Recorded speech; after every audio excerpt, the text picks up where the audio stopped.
നമുക്ക് വണ്ടിയിലും കാറിലൊക്കെ കൂടെ ഒരു സബിനെ പറ്റിയൊന്ന് നോക്കിയാലോ. ഇത് ഒരു ഓൾമോസ്റ്റ് ഒരു 4500 5000 പലയിടത്തും ഇതിന് പല റേറ്റാണ്. അപ്പോൾ ഇതിൻ്റെ സ്പെസിഫിക്കേഷൻസ് ഒക്കെ ഞാൻ പറഞ്ഞുതരാം.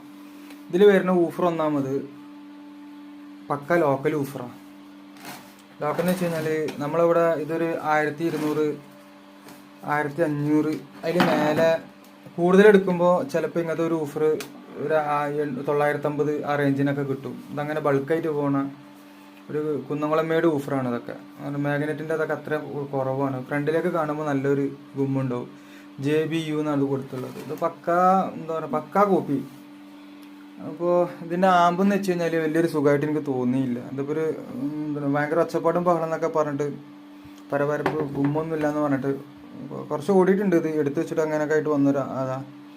അപ്പോൾ എന്തായാലും ഇതിൻ്റെ ഈ റാക്കാകുമ്പോൾ നമ്മൾ മാറും.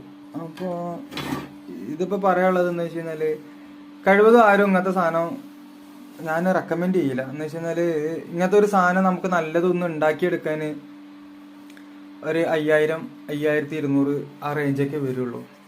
കുറേ കാലം ഓടിക്കുള്ളൂ. നമ്മളൊരു 500 300 ലാഭം നോക്കിയിട്ട് ഇതുണ്ട്. അതിൻ്റെ മാഗ്നറ്റിൻ്റെ ഒക്കെ കോലം കണ്ടോ, റസ്റ്റ് കയറിയിട്ട് പറഞ്ഞാൽ ആകെ തുമ്പും വാലും ഇല്ലാതായി. അപ്പോൾ ഞാൻ പറഞ്ഞു വന്ന വേറെ ഒന്നല്ല. അപ്പോൾ ഇങ്ങനത്തെ ഒരു ബോക്സ് ഇങ്ങനെ ഒന്ന് വാങ്ങണേൽ നല്ലതേ. ഇത് സെപ്പറേറ്റ് സാധനങ്ങൾ മേടിച്ചിട്ട് സെപ്പറേറ്റ് നമ്മൾ മേടിക്കുമ്പോൾ എന്തായാലും ഇച്ചിരി കൂടി ക്വാളിറ്റി ഉണ്ടാവും. സെപ്പറേറ്റ് സാധനം മേടിച്ചിട്ട് ചെയ്യായിരിക്കും ഏറ്റവും ബെറ്റർ. വർക്കിംഗ് ആയാലും ബിൽഡ് ക്വാളിറ്റി ആയാലും അത്യാവശ്യം ഉണ്ടാവും. ഇങ്ങനത്തെ ഒരു ആമ്പ് ഓൾമോസ്റ്റ് നല്ല എണ്ണത്തിന് ഒരു 1450 ഒരു 1650 ആ റേഞ്ചാണ് നല്ലതിന് വരിക. ഈ സാധനം എന്ന് വെച്ച് കഴിഞ്ഞാൽ ഇതൊരു 950 ആ റേഞ്ചിൽ വന്നിരുന്നൊരു സാധനം. ആദ്യം 850 950 1000 1050 ആ റേഞ്ച്.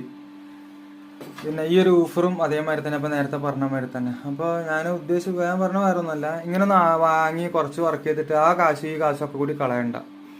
അപ്പോൾ നമ്മളിത് വാങ്ങുമ്പോഴുള്ള പൈസ ഒരു 4500 ചിലവെന്ന് വിചാരിച്ചു. ഇത് കംപ്ലൈൻറ്റ് വരുമ്പോൾ നമ്മൾ നന്നാക്കാൻ കൊണ്ടുനടക്കുക, സമയം വേസ്റ്റ് ഇതൊക്കെ കൂടി ആകുമ്പോൾ ഒരു 5500 ആ റേഞ്ചൊക്കെ കൊടുത്തിട്ട് ഇതേ മോഡൽ അടിപൊളിയായിട്ട് ഒന്ന് ഉണ്ടാക്കിയിരിക്കും ഏറ്റവും ബെറ്റർ. എൻ്റെ ഒരു ഇത് ഞാൻ പറഞ്ഞതാണ്, എൻ്റെ ഒരു അഭിപ്രായം ഞാൻ പറഞ്ഞതാണ്. ഇപ്പോൾ ഇങ്ങനത്തെ ഇത് കണ്ടോ, പക്ക ഒരു PCB ആണെന്നുണ്ടെങ്കിലും ഒരു ഇത് പോരാ, കൺട്രോള് ഒക്കെ കൂടി. പൊട്ടൻഷ്യൽ മീറ്ററൊക്കെ സംഭവം നല്ലതിന് 20 രൂപ 25 രൂപ ഉള്ളൂ. പക്ഷെ അതിലുള്ളത് അത്രയും പോരാ. അപ്പോൾ ഇങ്ങനത്തെ ഇത് വാങ്ങാതിരിക്കുക. ഇതേ സംഭവം നല്ല രീതിയിൽ വുഡിൽ പേപ്പർ വുഡായാലും ചെയ്തത് ഇങ്ങനത്തെ ഒരു കേസിന് ഒരു 750 850 ഒക്കെ റേഞ്ച് വരുള്ളൂ നല്ലതിന്. അപ്പോൾ അങ്ങനെയല്ല ഒരു 500-500 ചെയ്ത് എടുക്കാം. അപ്പോൾ ഞാൻ അടുത്ത വീഡിയോ വരട്ടെ. ഒരു എക്സ്പെരിമെൻറ്റ്.